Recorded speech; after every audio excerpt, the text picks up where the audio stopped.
Hello everyone, in this video we are going to see about the time and the space complexity.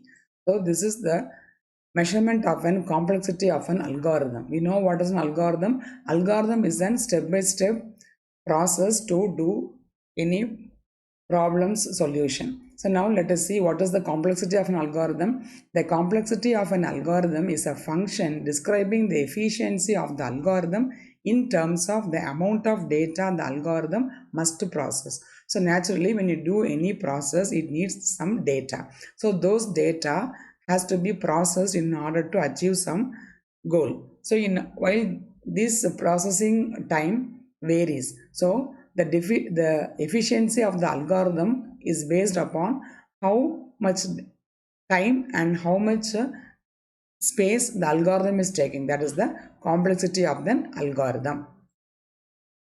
Usually there are natural units for the domain and the range of this function. So this units, that is the complexity, has some domain and range for this function.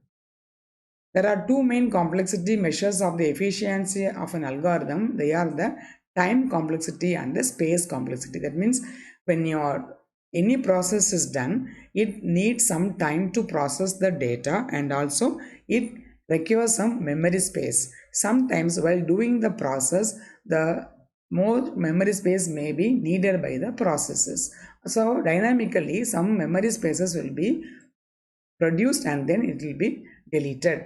Now let us see what is time complexity. Time complexity is a function describing the amount of time an algorithm takes in terms of the amount of the input to the algorithm. So here when how much input is given to the algorithm and how much time the algorithm takes to process the input, that is the time complexity. So as the number of input increases, the time complexity also increases based upon the functionality. Time can be the number of memory accesses performed, the number of comparisons between the integers, the number of times some inner loop is executed, or some other natural unit related to the amount of real time the algorithm will take. What does it mean is, sometimes whatever the process you do, for example we are sorting a array of elements.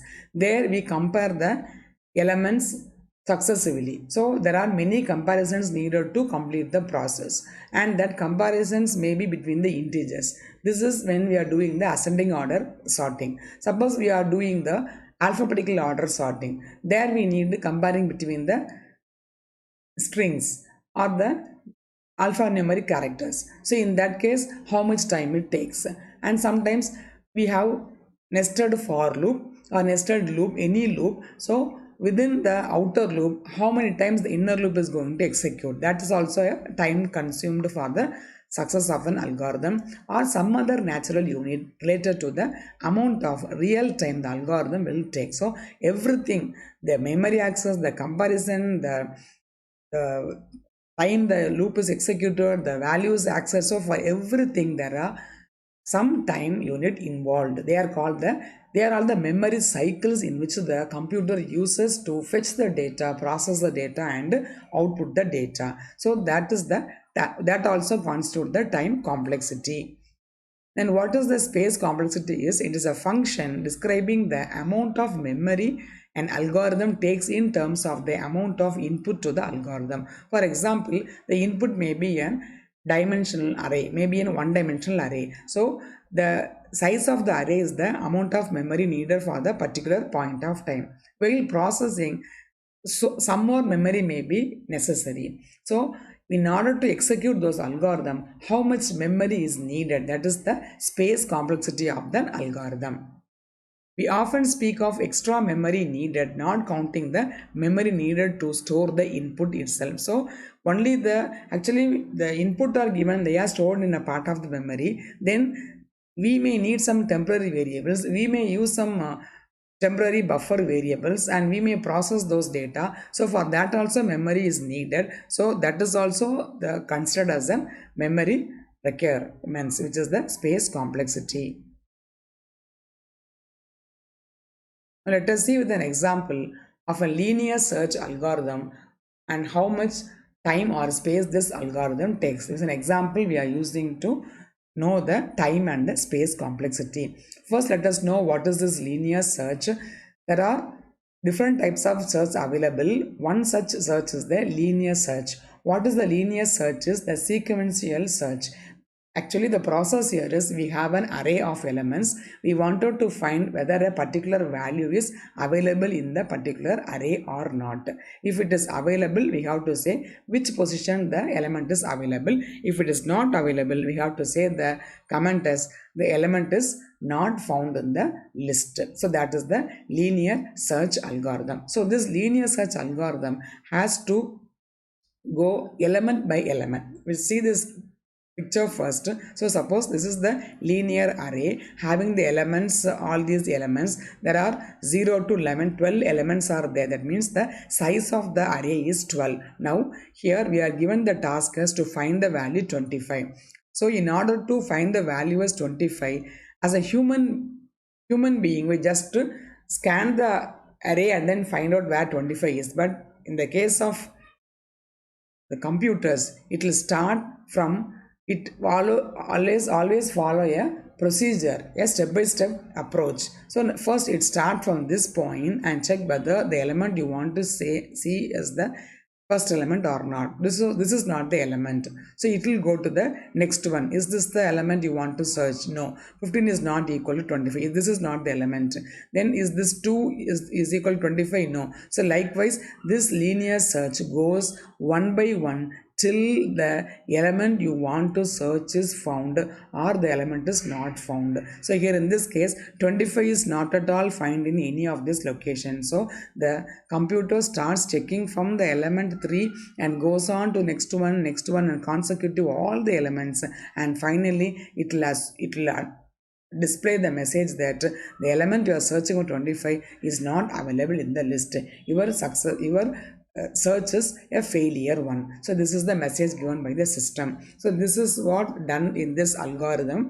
So repeat for j is equal to 1 to n. That means there are n elements in the array. We have to loop for all the n elements. What we are going to do? We are going to check if item is equal to a of j. This equal to is then comparison operator, which is going to check whether the item you are going to search is the element of the item. So that is what we have done here. Whether this item, this is actually item, and is this the element are you searching? So whether this a of 0, which is 3, is equal to 25. So this is what the search done over here. If item is equal to a of j, then print item found at location j. So we have to display the location j. Suppose if you are asked to search the element 8. So now we can say that this is the first position, second position, third position and fourth position. Now we can say that the element is found in a of 3, which is the fourth position in the array. And now since you are asked to check for 25, this is not in the list, and we will say that the element is not found in the list. So if item is equal to a of j, then item found at the location j. Return. So this will return the value to the function. Now this part is over. Now we have to keep on repeating till the search is found. And if j greater than n, then print item does not exist. So the system keep on searching for all the n elements, even till the last element is reached. The element you want to search is not found. So then you have to say print the item does not exist, and you have to come out of this loop. So this is what the linear search algorithm does.